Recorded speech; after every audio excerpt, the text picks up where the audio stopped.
যাবে তখন গোবিন্দের মুরলী আর দাদা বলাইয়ের শিঙা বাজাচ্ছে গোকুলে বসে বসে, আর জামটে বসে বসে শ্রীমতী রাধারানী ওই গোকুলের শিঙার ধ্বনি আর মুরলীর ধ্বনি শুনতে পেলেন।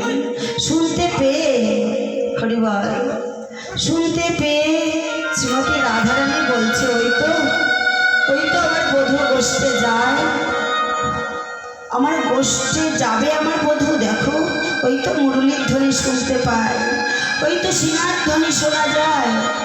হায় আমি এমন ঘরে বসত করি, সারাদিন প্রখর রোদের তাপে এবন সেবন ঘুরে বধূ আমার গোচারণ করবে, কত কষ্ট হবে।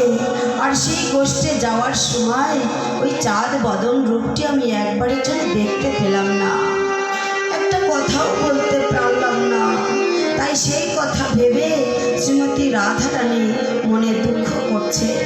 আর কি বলছে হরিবল, সকাল বেলা গধমালয়া, সকাল বেলা গধমালয়া, আর সকাল বেলা গধমালয়া, সকাল বেলায় গধমালয়া,